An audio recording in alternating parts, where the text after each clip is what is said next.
15 আসন বাংলাদেশ জামায়াতে ইসলামী আয়োজিত আজকের এই নির্বাচনী সভার সম্মানিত সভাপতি, সম্মানিত অতিথিবৃন্দ, মঞ্চে উপবিষ্ট 10 দলের বিভিন্ন নেতৃবৃন্দ, আমার সঙ্গে উপস্থিত বাংলাদেশ জামায়াতে ইসলামী সর্বস্তরের নেতৃবৃন্দ এবং ঢাকা 15 আসনের সকল জনগণ, সবাইকে জানাই আমার দল জাকপার পক্ষ থেকে সংগ্রামী সালাম এবং শুভেচ্ছা।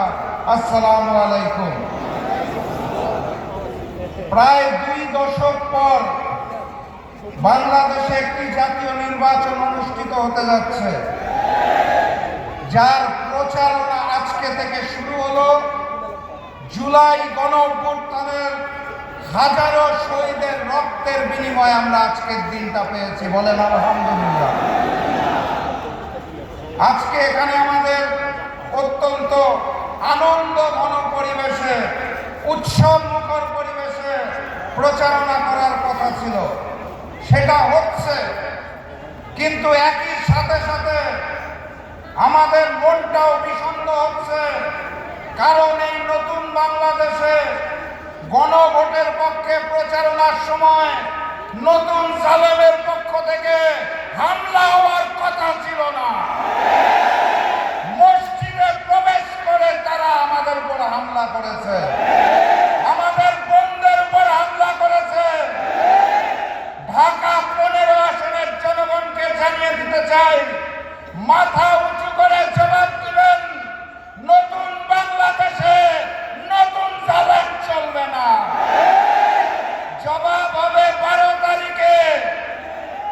আমরা শান্তি চাই, কিন্তু কেউ যদি অশান্তি সৃষ্টি করতে চায় তাহলে আমরা শহীদ হতে জানি, আমরা রুখে দাঁড়াতে জানি।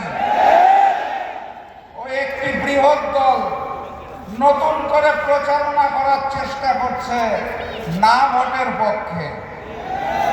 আপনারা তাদেরকে জানিয়ে দিবেন, যারা পাথর দিয়ে মানুষ হত্যা করে তাদের জন্য না, যারা চাঁদাবাজি করে তাদের জন্য না, যারা নতুন স্বৈরাচার তাদের জন্য না, আগামী বাংলাদেশের জন্য আমরা সবাই হ্যাঁ। অতএব গণভোটে হাঁকে জয়যুক্ত করতে হবে। সম্মানিত সাথী এবং বন্ধুগণ, আমি অত্যন্ত সৌভাগ্যবান।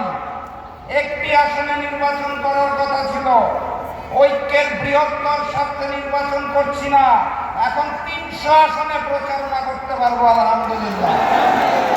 এবং প্রচারণা শুরু করলাম আমিরে জামাত ডাক্তার শফিকুর রহমানের সমাবেশে আলহামদুলিল্লাহ। ঢাকা 15 আসনের জনগণ আমার চেয়েও সৌভাগ্যবান। কারণ কি, বাংলাদেশের 300 আসনের 299টা আসনে জনগণ ভোট দিবে আগামীর এমপি বানানোর জন্য। ঢাকা 15 আসনের জনগণ ভোট দিবে বাংলাদেশের আগামী প্রধানমন্ত্রী নির্বাচন। আপনারা এমপি নির্বাচন করবেন না, আপনারা প্রধানমন্ত্রী নির্বাচন করবেন। কথাবার্তা পরিষ্কার। ডাক্তার শফিকুর রহমান বলে দিয়েছে ঐক্যবদ্ধ বাংলাদেশ। আমরা সেই ঐক্যবদ্ধ বাংলাদেশ, আমরাই বাংলাদেশ, বাম বিএনপি বনাম ঐক্যবদ্ধ বাংলাদেশ। আমরা আগামীর বাংলাদেশে ওই নতুন স্বৈরাচার আর ফ্যাসিজম চাই না। আমরা আগামীর বাংলাদেশে ভারতীয় আধিপত্যবাদ চাই না। অতএব বাম বিএনপিকে না বলুন, গণভোটে হ্যাঁ বলুন, 10 দলের প্রতীকে হ্যাঁ বলুন। আবারও দেখা হবে, আবারও কথা হবে ইনশাআল্লাহ। সারা দেশ সফর করব এবং সবাই মিলে ইনশাআল্লাহ আগামীর বাংলাদেশ গড়ে তুলব। বিজয়ের পথে যাত্রা শুরু, জীবন অথবা মৃত্যু। আসসালামু আলাইকুম।